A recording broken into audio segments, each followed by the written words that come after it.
What's going on, everybody? This is your man, Dr. John C. Turner, aka the Professor JT, and I'm telling you, we are rolling into June, and I got some high rollers right here. You know we got Cap Outside in the house.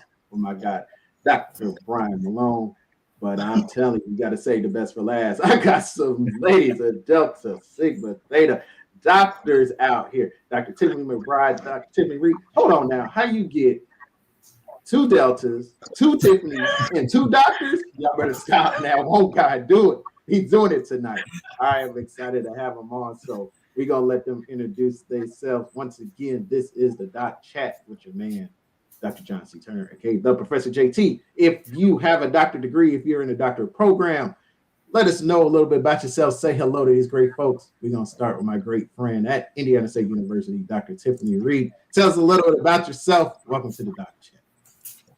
Hi, everyone. My name is Dr. Tiffany Reed. I currently serve as the Assistant Vice President for Student Affairs and Inclusion at Indiana State University. I am born and raised from the 219 Gary, Indiana. I'm first gen, and I love working with students, and I love being a part of the student affairs space.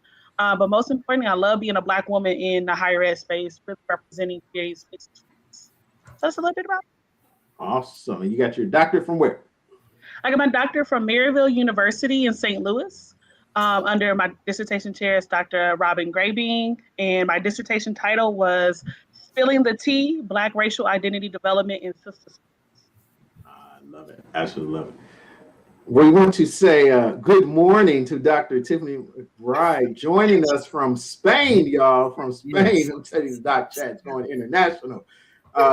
We are so happy to have you on. Thank you for joining us. And you're on the Doc Chat. Tell us a little bit about yourself. Awesome. Thank you so much for having me, Dr. Turner. My name is Dr. Tiffany McBride, another Tiffany, another Sarah in the house. I am born and raised in Columbus, Georgia. It's about an hour and a half south of Atlanta, Georgia.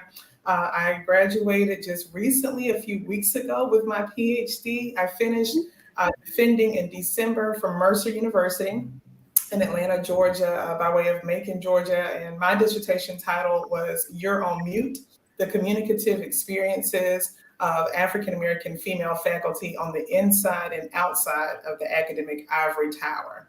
And so right now, I just accepted a position as a tenure track assistant professor at Columbus State University in my hometown. And I'm in Spain right now, teaching in a study abroad program for Auburn University, where I also teach at. So, and I teach public relations and higher ed leadership. So, yeah, it is 1:33 a.m. over here, and I am Wow. Yeah. That's how you do it, Soror. That's how you do it. Goodness gracious. We Spanish coffee. We appreciate you. And my God, my friend, Dr. Brian Malone, you are on the Doc Chat, my brother. Tell us a little bit about yourself. Yes, well, good evening, everyone. My name is Dr. Brian Malone. I reside in the Memphis, Tennessee area.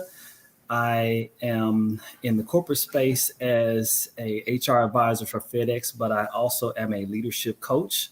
I do own a practice, MGE Professional Coaching, LLC, and just specialize in working with individuals to help them reach their greater selves, their greatest potential.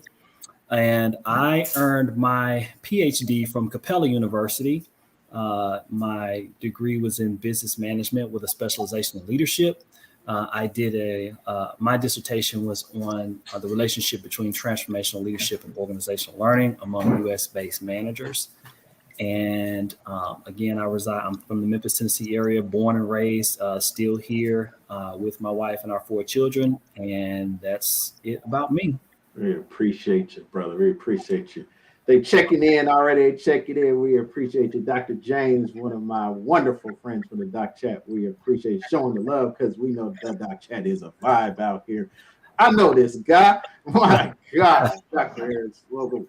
Showing that love. Hey, he just got back from Ghana. I know he's half asleep himself, but good evening and good night at the same time. We appreciate you. Dr. Whitty always checking in. We know you about to defend very, very, very soon. So I hope all is well with you. We appreciate y'all for checking in.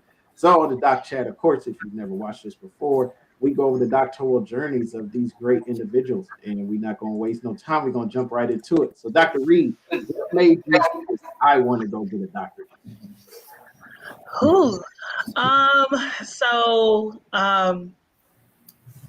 At first I was like, once I got done with my master's and had a couple of years, I said, okay, I think I'm done. And I had a great mentor, Dr. Kathy Humphrey. She was like, if you want to go up even higher, you're going to have to get that doctorate. And I was like, more school? I was like, okay. So what's interesting is that I was at the University of Pittsburgh and I applied for their doctoral program and I was 1 point off from the GRE. And so I didn't get accepted. And I was like, okay, God, I see what you're doing here. I'm just going to wait. I'm going to see what happens. And when I went to Maryville University in St. Louis, I was working as a program coordinator in the Office of Diversity and Inclusion.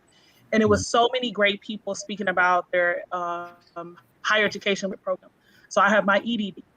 And I said, well, maybe this was how it's supposed to be, because I really did want to specialize in education. Like I'm education through and through, in and outside of the classroom. I love seeing students develop.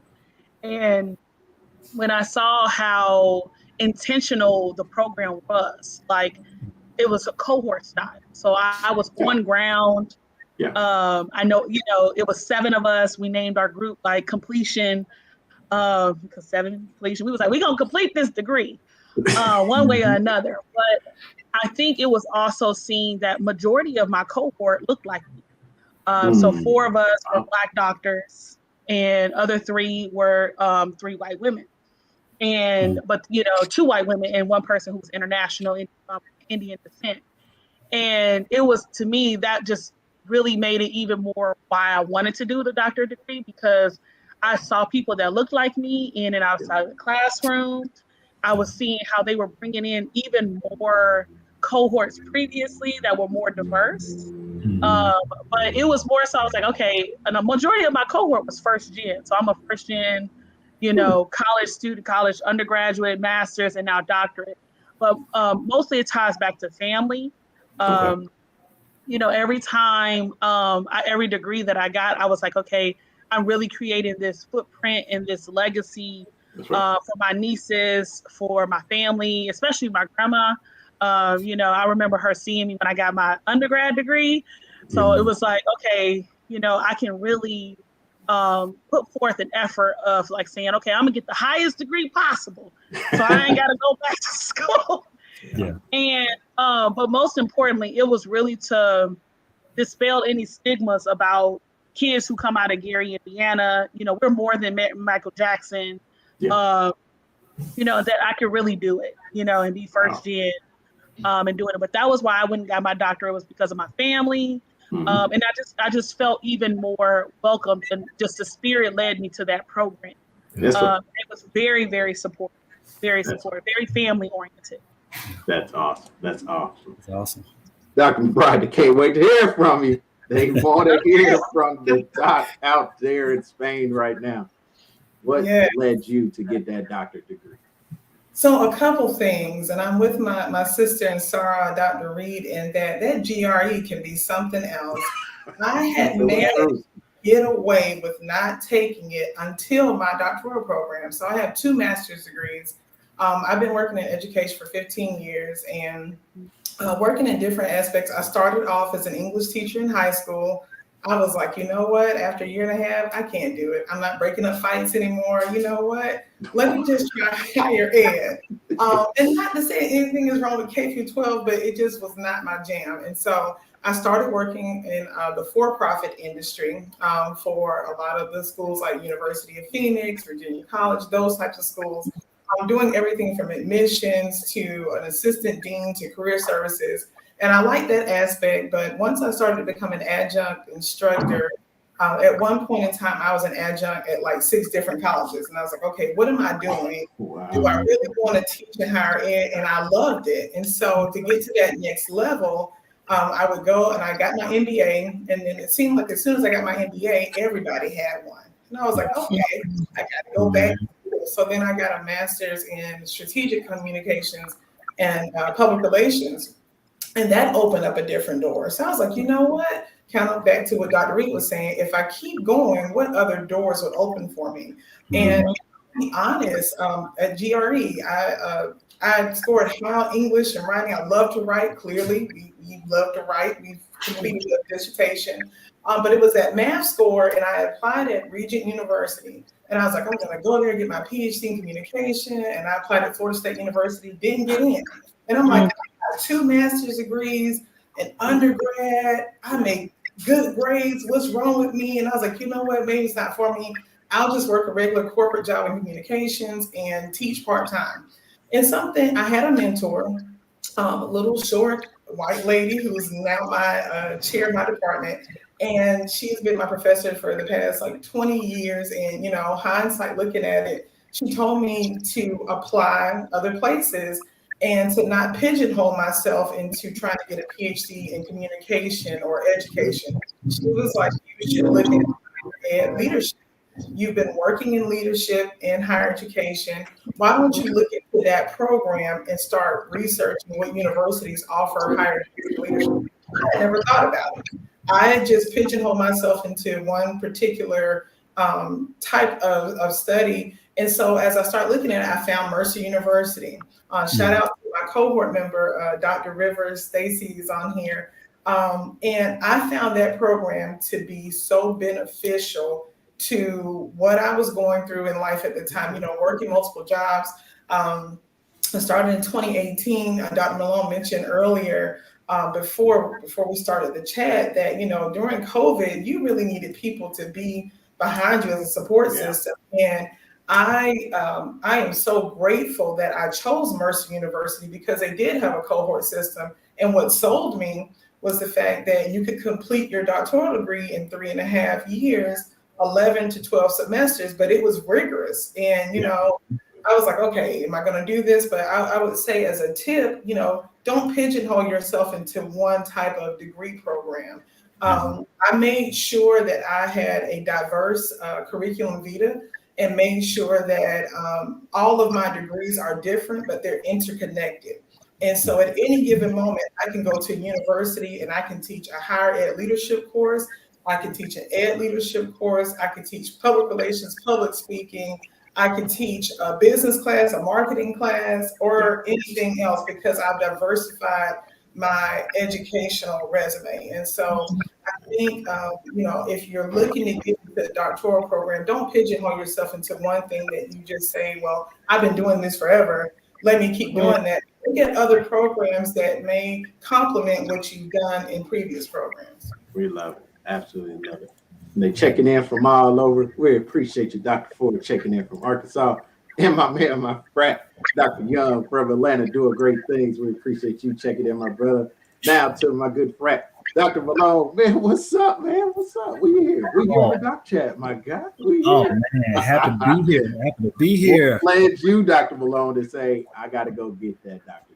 So, you know what? My story is a little bit interesting because for me, I started out, like I said, like I mentioned, in my introduction, I am still in corporate America as an HR advisor for FedEx, and I've been with the company for about 26 years.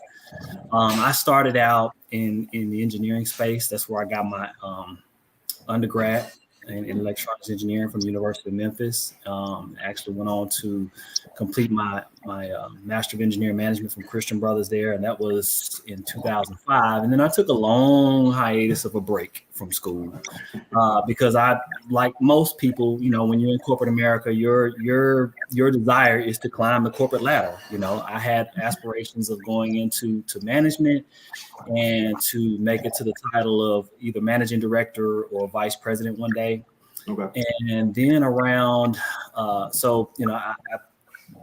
started going into that path. I actually got into management, spent some time in management. And then around 2018 or so, the company went through a mass reorg, or mass restructuring. And for the first time in my entire career, it put me in a state of flux in terms of, where I was going to end up, because the team that I was managing at the time, the decision was made to disband my team members. I had a team of I had 3 engineers and 2 planners, and they decided that they would disband their team. And I had one lady who decided to take the buyout under the mass reorg.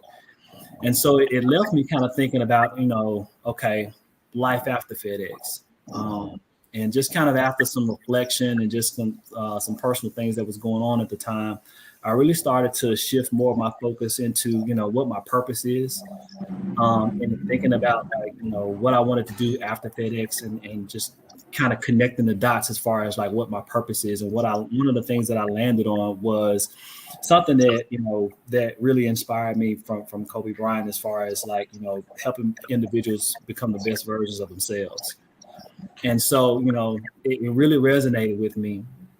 And I followed during that time, I followed a lot of motivational speakers, your Les Browns of the world, your Tony Robbins. And then one individual that really stuck out to me, I love this brother's story, is Dr. Eric Thomas. If you don't know, Dr. Eric Thomas, he is probably one of the number 1 motivational speakers in the world. Hails out of Detroit, Michigan. He started out with, pretty much nothing, dropped out of high school, high school dropout, and basically went back. Not only did he get his GED, but he went on to get his master's, and then ended up getting his doctorate. And so I was really compelled by his story. And I think that was probably the one thing that put me over the top, as far as saying that, okay, now I want to go ahead and pursue a doctorate. And so while I was looking at, discovering what my passion was, and just kind of pivoting into the leadership space, I started thinking about, okay, well, what is it that I can do? I'm already thinking about, as far as like with this doctorate, I started thinking about, okay, well, what do I want to get out of this doctorate? What's my real why? What can I do with this once I get it? I didn't want to just go back and pay all this money and spend all this time to get a degree that really ain't, I'm not going to do anything with. Honestly, I'd probably say that about my undergrad degrees, but I wanted to be able to connect, the work to an end result. So, for me, when I started really looking into leadership development, and ultimately landing on, coaching, executive coaching, I started to say, okay, as far as the degree, what could I use this as? And I'm looking at this as a way of, from the perspective of a credentialing aspect, this would be a great way to establish yourself as a thought leader, as a change leader, from a credentialing perspective, being taken seriously in that space. But then also,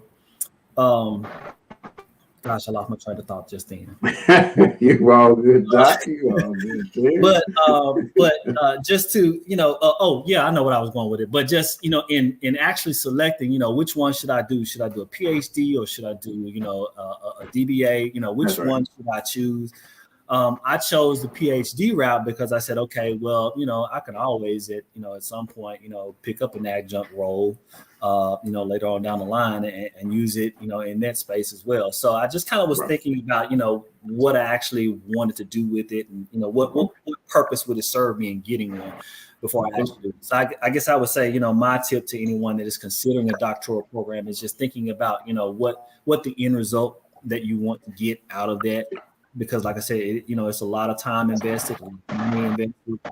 And so, be absolutely sure what it is that you plan to do with it afterwards, before you go into it. So, I started in 2018, October, I enrolled in it. And for me, I landed on, I started researching, a couple of different schools at the time. And, looking at my situation, being a full-time parent, husband, family man, juggling the full-time job. Yeah, I didn't have time to sit back and go through and take no standardized tests and a GRE, all that kind of stuff. I already did that with my master's, so I ain't doing it again. So I was just kind of like, okay, well, what's going to be a good fit for me and allowing that flexibility to be able to still work a full-time job, still take care of a family and pursue that degree at the same time. So it just served me well to enroll in Capella. And like I said, I did it in October 2018, and I defended in September of last year. And it would have been in the spring of 2022 had COVID not happened and basically forced me to drop one class to push that time over.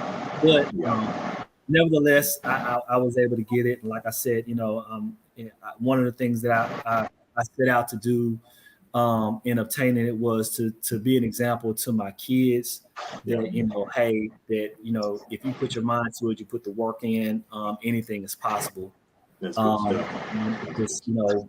made me so proud, not only just to have them see me walk across that stage and get hooded, but then to be able to take that degree and give my degree to my mother.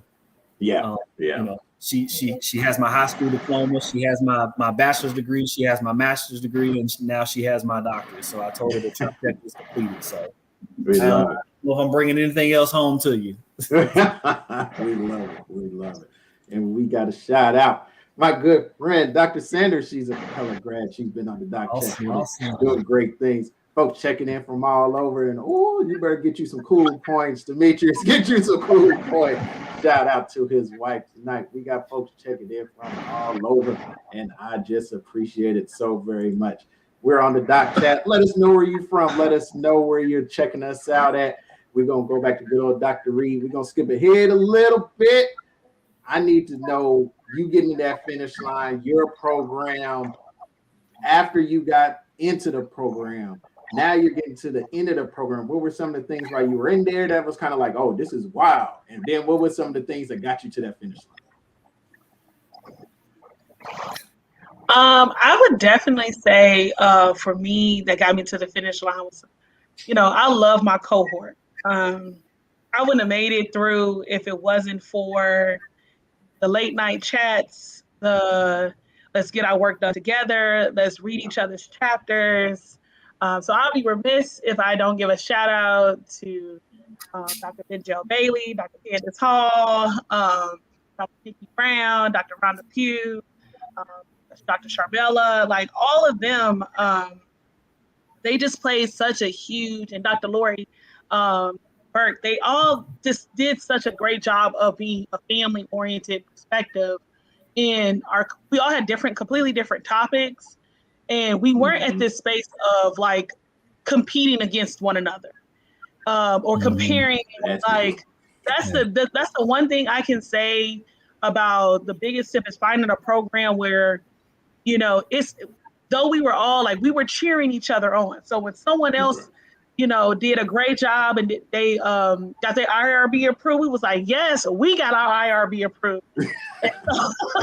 Or if someone got successfully defended, okay, we successfully. So we knew what everybody, and one of my biggest things was that I wanted to defend in February because I wanted to be Black History. So I wanted this, I was Black History Month. So when I defended, I was like, I am Black History Month. Yes. So when we celebrate Black History Month, I am being celebrated. I was like, I'm gonna beat March because I got it Women's History Month, but Black History Month, I gotta put on for my people. But it was more so we were cheering each other on. And it was interesting because I was during a time where, as a COVID grad, I had left my school that I was working at and I was commuting back and forth from Indianapolis to St. Louis to class for my last semester. Talk about determination. 3 hours, folks. That's 3 hours right there. So I was going back and forth, going to class. My chair and my committee was super supportive. But most importantly, my cohort they was like, hey, you get here, we got dinner for you. Hey, you need somewhere to stay. Like, it was always like, we all are going to get across this stage. In the middle of my my dissertation, my last semester, I had moved away for a job opportunity, but I was pushed out of that job. And so I was already going through these stages of like the microaggressions. Am I even worth doing this? Is this Like, I'm about to get this doctorate. Are they going to even value me, the type of Black woman I am in higher ed? And unfortunately, I'm not just a diverse face. I'm actually trying to do work to dismantle these barriers that are affecting students. Yeah. So I was navigating that depression and still trying to get this ultimate goal. But I do believe that God worked it out in a way where I didn't have to work. Because the whole city, the whole town, the whole United States was all shut down because of COVID. So talk about focusing, right? Yeah. But it was my students, it was my former students and current students who were like, okay, Dr. Reed, they were already calling me Dr. Reed. That was the biggest thing that my chair did. When the first day of class, she brought in her regalia and she let us try it on. She never called me Tiffany. She always called me Dr. Reed when we were having meetings. And I was just like, I just couldn't, because she was like, I just need you to get used to saying that. Because I was used to being called Miss Tiffany. That's what my students called me. And she was like, you will no longer, when your name change, she said, it's a whole responsibility.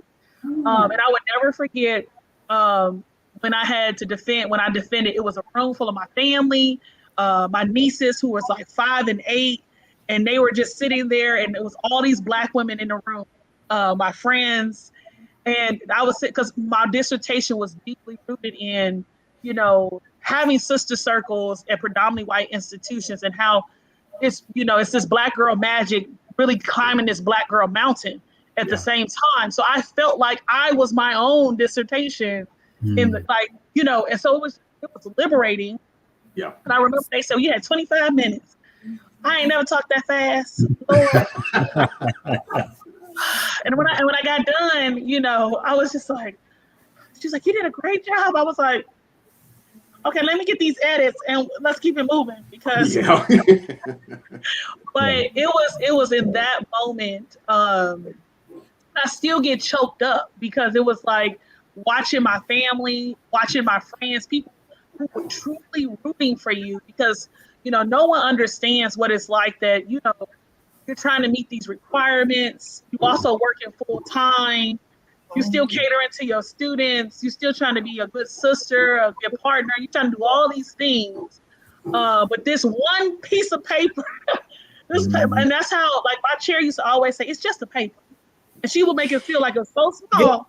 She said, but it's just a paper. She said, when I get you to think of it just as a paper, then you'll want to do more. She said, I don't want you to feel like you can't conquer this. And, completing and defending, everybody was like, you're Black girl magic. I was like, okay, I'm tired though. It was worth it. And I think the biggest tip that I give to people who are in doctoral programs is, you don't have to do it alone. You can ask people for help, whether it's a previous cohort member or current cohort member. Sometimes we get in our own ways, feeling like we have to do this journey by ourselves to prove something to ourselves. I was like, hey, can y'all help me with this IRB? My cohort sister was like, well, I already did, man. Let me show you how to do it. It was like, we don't win together. And I think that's the mentality of, when you get to a cohort, and I commend every person who completed their doctorate without a cohort. Because I don't know, because I'm very family oriented. I'm very, very family oriented. One of my cohort, she had joined us, and I was like, you can't sit there, you got to join our family. I was real particular about our family dynamic. And they used to call me cohort president. Like, she's the cohort president. She's going to get us together. But it was because, like, I needed a space, and I know that everybody else needed a space of support, and no judgment and comparison. We're gonna complete it, but we need to complete it together. And I think sometimes even we have to role model what we expect for our students. Like, this ain't the opportunity to laugh or talk down about somebody not getting across the stage, or they didn't pass something, or it's like, well, what did you do to help? And so that was how my cohort and us we worked together to obtain that degree. So all of our degrees, we feel like we are all a part of it as a puzzle. But defending that day, I was just like, oh Lord, I never talked that fast. But it was liberating to see my work come out. and see like, see it on paper, see it be presented, and it made sense. Like, sometimes when you're doing the work and you're researching and you're reading, you're like, does this make sense? Like, why do I have to keep going back all these edits?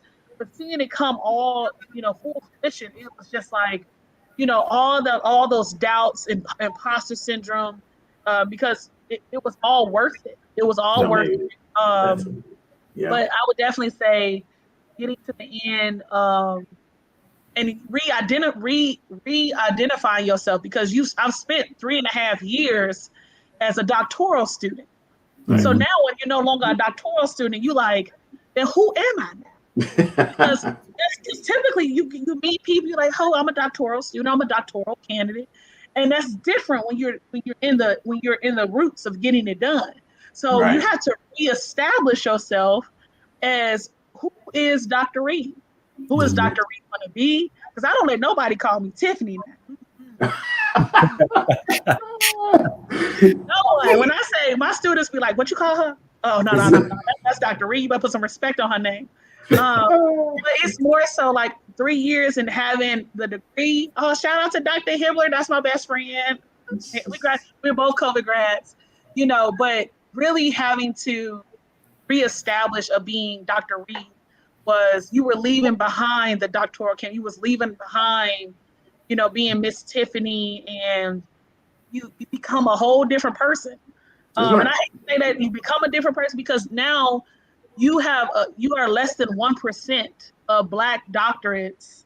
And what does that mean for you to set the pace and create the space for more people to join? So for me, it's like, I have to role model of asking people, and do you want to go back to school? Is this something for you? Do you need a cohort style? What's best for you? Do you work alone? So it's best to ask those things, because everybody's a different type of learner. And I'm a family learner. Like, my family during COVID would help me get through scribing my qualitative data. My aunt was feeding me. So for them to all be there at the dissertation defense, it just made that it was their degree too that they was getting as well. That's excellence right there. And Dr. McBride, just getting done.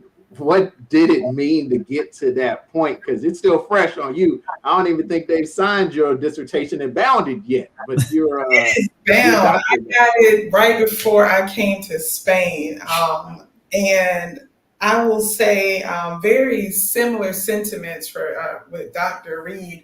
Almost gave me chills when she was speaking, because of the experience that I went through.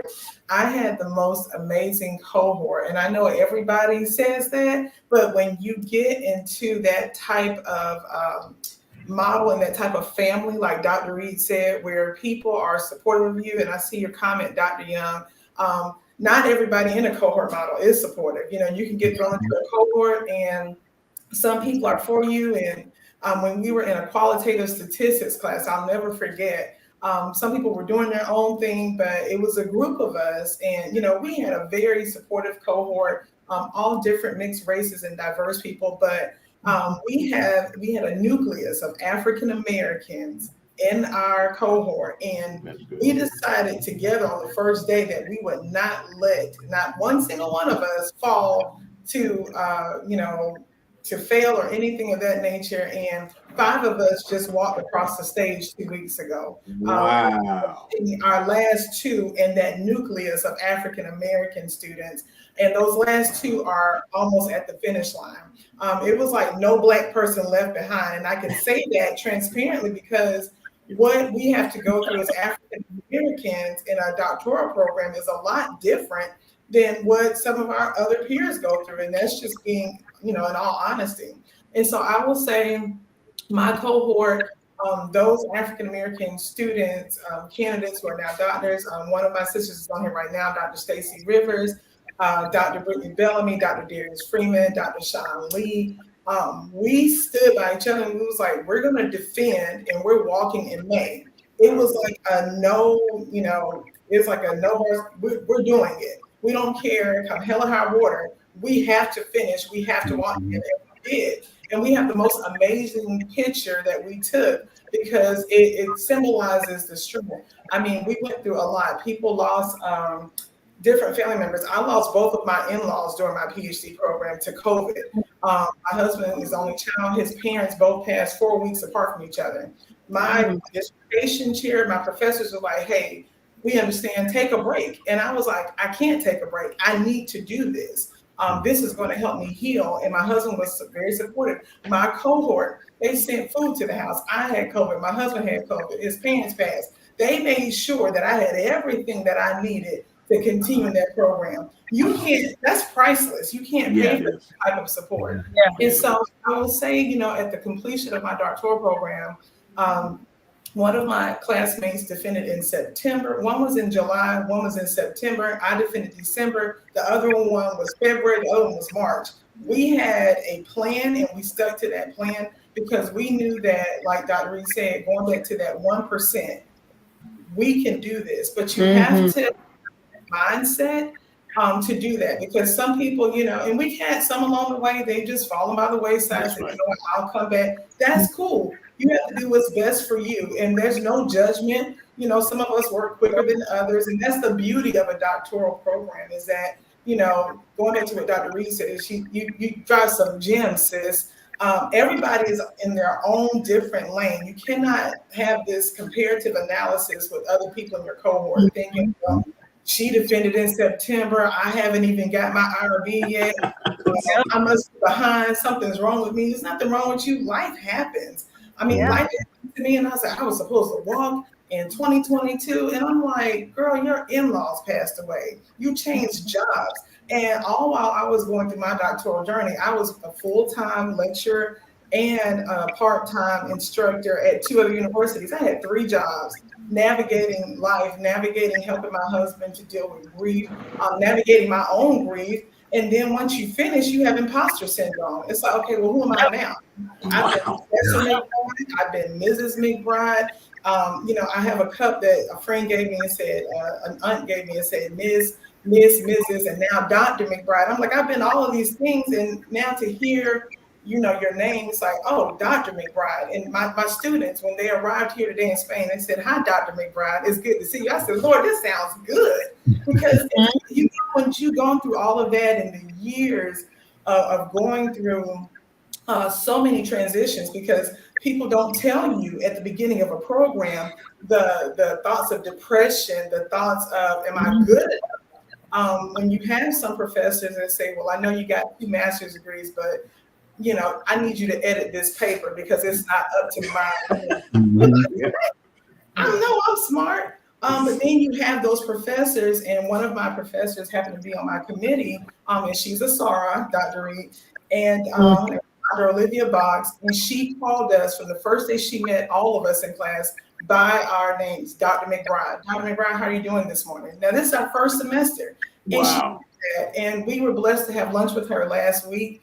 And she said, how does it feel now? I always knew the doctor was in you. I just need you to believe in yourself that you can do it. You have professors that look like you.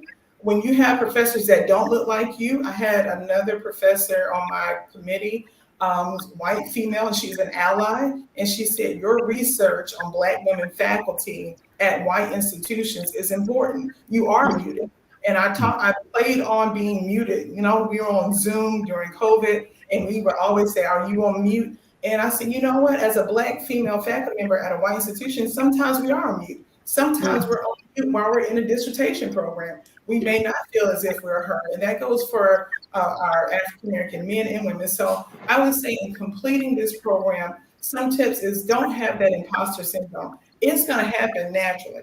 Right. You go from, like you said, Dr. Reed, being a candidate. And I remember my first semester, I was so happy. And I was like, oh my gosh, I'm in a doctoral program. This is what's up. And until you get to that last year of writing a dissertation, you're like, what in the world did I get myself into? How am I supposed to do this? But you're not alone. And sometimes I feel like we have to pull on those supports. I pull on the support from my church family. I would come to church on Sunday, Wednesday night Bible study. Y'all pray for me. I got to submit my IRB approval. The dean and the provost just rejected it. They said I was too biased in my research. I've gotten to this point. All of those things. I need my friends. Hey, I can't go out right now. I am finishing my chapter 5. Can y'all read this for me? Girl, we don't know what you're talking about. Just read it, edit it. I told my husband, hey, we got to go and dip in the savings. I got to pay this editor because Tiffany McBride is finishing her PhD. Mm-hmm. And so all those things play into the completion of a doctoral journey. And some of these things people tell you, and some people are not open and honest. You know, they've gone on their own separate lane and say, oh, I was able to finish it. I was fine. And they don't tell you about the nights that they cried. They don't tell you about the nights where they felt like taking their laptop and throwing it across the room. Because there were times when you feel like that. So I was completing your doctoral journey. You know, once you get to that culminating point of graduation, people may not understand your praise. People may not understand your excitement or joy, but we know what we've been through, and having a good cohort, having professors that are in your corner, no matter what race or diverse, you know, ethnicity that they're from, having people like that in your corner and family and friends that support you will definitely help you get to that finish line. Absolutely incredible. This is the Doc Chat, folks. You have heard straight fire from two Tiffanys, two Deltas, two doctors. Look, man, I can't even put, because some of the stuff they just dropped, I'm telling you, this is the stuff we want people to know that look like us before you get into this doctor degree. Because it's no joke. It's absolutely no joke. But I'm telling you, they are showing you, they are witnesses, it can get done. Now, we're going to go to a fun part. This guy right here, tell me what it was, Dr. Malone, to get to that finish line. Oh, man. Wow. You know, I'm looking at that picture now, and it's like, man, I really did do that. You know, and I can say, we in this space that, you know, we're all members of 9 organizations. I think that when I look back on my journey, I can liken it to my college days, you know, when I was becoming a member of Kappa Alpha Psi, and just the mindset that process instilled in me to start something and see it through to completion was something that carried forward for me. And I definitely echo Dr. Reed and Dr. McBride as far as like having a strong support system. You know, that was paramount. I had a cohort, but like you said, just throughout the course of the, you know, every cohort is different throughout the course of the journey. Some people, you know, take breaks, pause, and whatnot, things of that nature. You know, life just tends to happen, but there's like a close-knit circle of people that you have that are there to, you know, be that person that you can vent to when, you know, you turn that paper in and they come back and they'll be like, well, you need to do this, that, and the other. And, you know, it's like, man, you know, come on, man. Or, you know, you are, you know, you're in a session with your mentor and they're going through your paper and it looks like they're taking like, you know, 2 hours, you know, 3, 4, 5 hours just to go through one little section of chapter 1, and you'd be like, man, but I'm supposed to finish. I'm trying to get done, you know. So yeah, definitely having a support system is crucial. And for me, like I said, you know, that close-knit circle within the circle of cohorts, if that makes sense, for me was crucial. You know, I had other you know, frat brothers that were going through their own respective doctoral programs. Shout out to my good friend, Dr. Sean Boyd.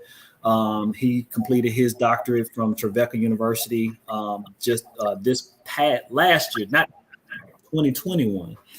But we were in the mix together. We were encouraging each other. My wife definitely was a big champion, especially toward the end. I mean, she was going through her own respective journey because she was completing her master's in teaching.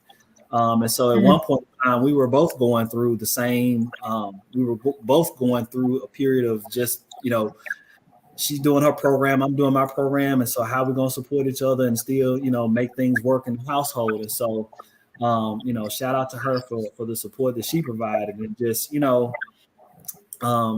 it was, you know, just getting to that point where you can just, you know, have that that close-knit network of people that can push you and see it towards the end. And there were times where it was just like, okay, all right, I got to take a break. This, you realize, you got to pace yourself. You can only do so much at some period of time before burnout tends to set in. And definitely, I was definitely feeling it, like, especially the closer you get towards the end, when like you have completed that draft, that first couple of drafts, and now you've gone through iterations after iteration of edits and stuff like that. And you see the end, like you're like, okay, man, yeah, I'm how much more do I need to do to try to get this thing done? But for me, I found myself trying to do any little thing that I could to help push me toward the end. I actually, one thing I actually did this was I actually made a graphic of a invitation, and I took it and I put it on my desktop, and I said, friends, I actually made up a graduation invitation. It had my name on it, it had that date on it, and I put it on there as a reminder of myself, like, hey, you're going to get this done by this date, and come hell or high water, that's what's going to get done. And it was one of those things that was just, you gotta do whatever it takes to keep pushing yourself. Because at the end of the day, everybody can be a support around you, but ultimately, you got to be the one to get up and push through it yourself.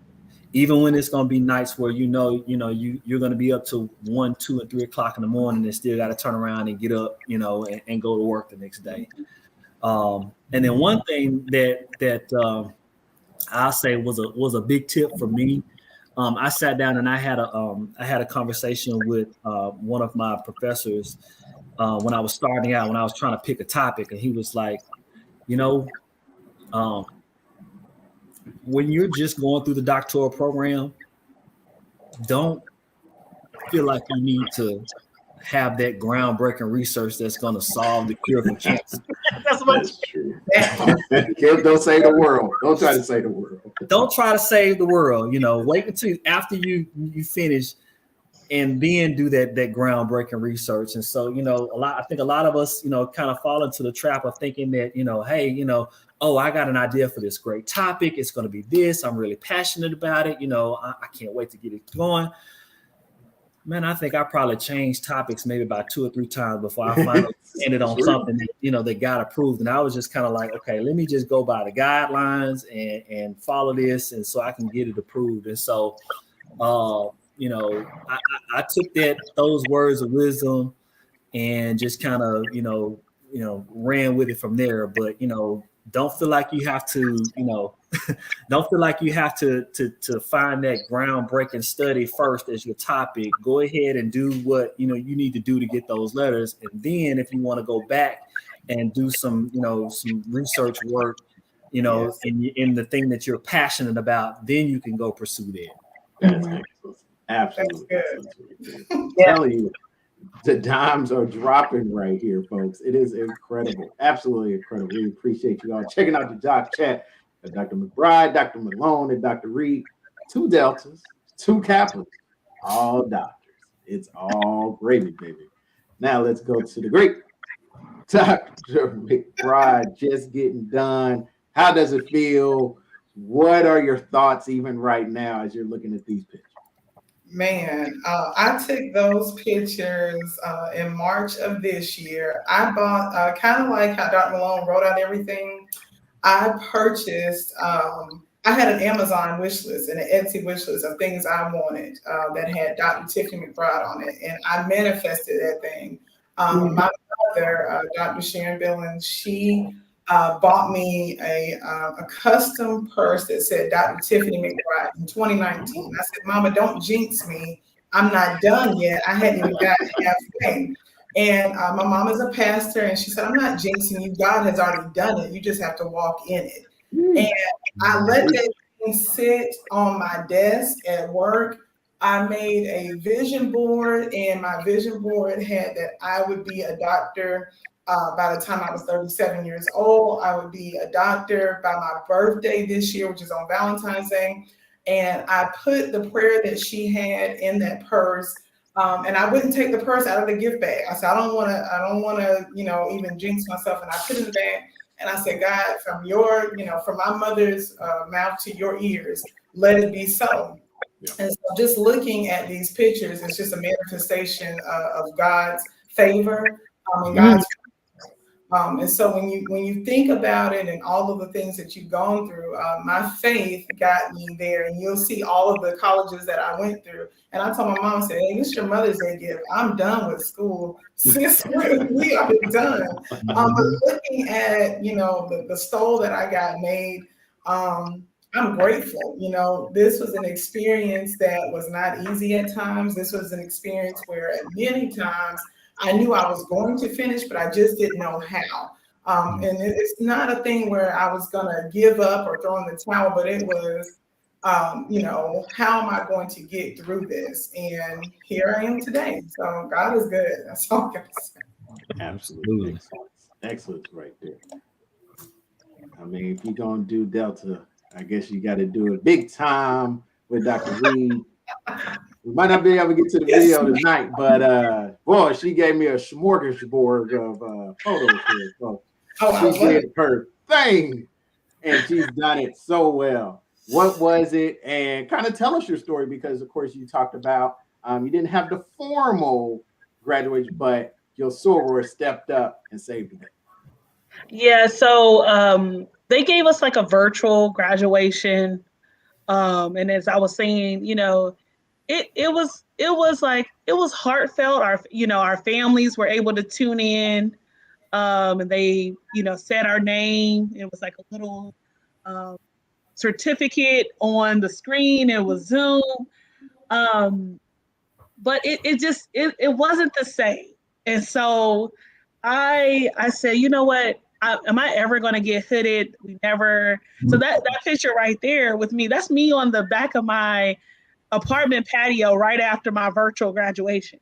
Okay. And I was by myself, not with my cohort, not with any faculty. My partner was there at the time. And it was just like, okay, that, how am I going to be celebrated? And I said, okay, God, then they eventually said they weren't going to have us come back and participate. So I was like, okay, I'm never going to get the experience of being hooded. When am I ever going to wear this regalia again? Mm-hmm. God saw fit that I became the director of the Charles C. Brown African American Culture Center at Indiana State University. And while at Indiana State University, I oversee Black Congratulatory. So I get to have over 100 plus Black students every commencement, fall and spring, and celebrating them the Black cultural perspective way. We're going to cut a rug. We're going to swag surf. But I get to wear my regalia. Had that when I was there, folks. I'm so glad y'all have that now. I'm so glad y'all have that. Yes. So every now, and I've been here for almost 3 years, and I get to put my regalia on every fall and every spring. And my first semester here, Dr. Hinton and Dr. Mary was like, "Oh, honey, we're gonna have to put your hood on. It's something getting your hood on." And I was like, y'all want to hood me? They was like, we'll hood you. We want to hood you. And I would never forget just standing there. It was the end of the program. And they were just like, I had been there for just a year. We were coming out of COVID, coming out of the restrictions, and to have my sorors and in front of my students. But most funny, like as I was sharing earlier, most of the students are from the region. They're from Indiana. So being in front of students that were from Gary, seeing a Gary doctorate, to see someone who's first gen getting hooded, it was just like, okay, God, I see why I didn't need it to be hooded at Maryville. And now I get to wear that every year, at every commencement.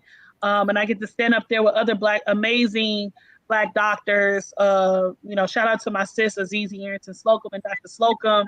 Who get to be up there with me as other Black doctors up there. So it's very meaningful when our students get to see us, because that representation definitely matters. But it just hits home when the students be like, Dr. Reed, she from Gary. Like she ain't, she ain't saying she, how people say they from Chicago, but they really like from the suburb, but they're like, she from Gary, born and raised. And so I take with huge humility and honor that I do believe that God has positioned me in passion and purpose with my doctorate degree. And wearing that regalia is for, to me, every time I put it on, I feel like I'm putting on for my city. I'm putting on for all the, when I put it on, I'm like, oh, this thing heavy, but okay. I got to put this on, and I'm gonna wear every penny out of it now. Woo, God, yeah. Every penny of it. But it's like you putting on your superhero cape. Like you have this superpower that is kind of like you earned that power. Like you earned it, you fought for it, you conquered it, and that power to me is the power of favor and prayer. And really trusting God. And when I put my regalia on, I feel so blessed because, now when I put that on, I'm representing every other Black student at a predominantly white campus, or anyone saying that you can't do something. I feel like that's just my reminder and I get to be reminded every year at commencement. And so I'm glad I gave those pictures because, I get to stand next to other people who I know who fought for their degrees. And just been, and our students get to see that, so don't let it stay dusty in the closet, right. Bring it out every now and then. And so I'm just blessed that, though I didn't get a commencement, I feel like that's how God paid me for it. He's like, you're going to wear that every chance you get, baby. So don't worry about what you didn't get. Because I was so upset. I was like, man, I didn't get to have this. I still, like you were saying earlier, people really still feel hurt that they didn't get to have a true graduation or to get hooded. And I think about the rest of my cohort. They didn't get that experience too. So, now having a space where, people are like, well, why couldn't we still do this? Why? But it's like you kind of missed the mark. It's kind of like, but, I appreciate my sorors, Dr. Mary Howard Hamilton and Dr. Candace Hitton, who like, no, we're going to hood you, and you deserve to be hooded, and your students deserve to see this. So, that was my graduation. Yeah, we love it. We love it. And I'm telling you, folks, that's how fast an hour goes on the doc chat. I'm telling you, the amazing Dr. Tiffany Reed, Dr. Tiffany McBride, and Dr. Brian Malone. You can find all these great folks on LinkedIn. That's where I found them. That's where they found me. And I'm telling you, more is coming on the doc chat as we're going into June, because these stories right here, let me tell you, I just have to take a minute. God is good, because I'm telling you, what Dr. Reed, Dr. Malone, and Dr. McBride said, you can't buy this anywhere. This was the real talk stuff right here. The stuff people have gone through, the hurt, the pain. But I'm telling you, if you stick with it, God gonna work it out for you. Gonna work it out. That's right. Thank you for all the commenters, everybody that jumped in. So many great folks. We'll be back on next week. Also, we have a special to doc chat bonus. If you are in higher ed and you've been having problems in higher ed, we got a special doc chat bonus for you next Tuesday. I want you to check that out at 8:30. Got some great people coming on, because we're gonna debunk some of this Blacks and higher ed stuff. We're gonna do that. So to all these great doctors, thank y'all so much once again. We're gonna say good night to Dr. McBride. Good night to you. Enjoy Spain. Welcome back from Ghana, Dr. Reed, as well. Thank y'all so much. We appreciate y'all. Thank you. Thank you for having us. Thank you for having us.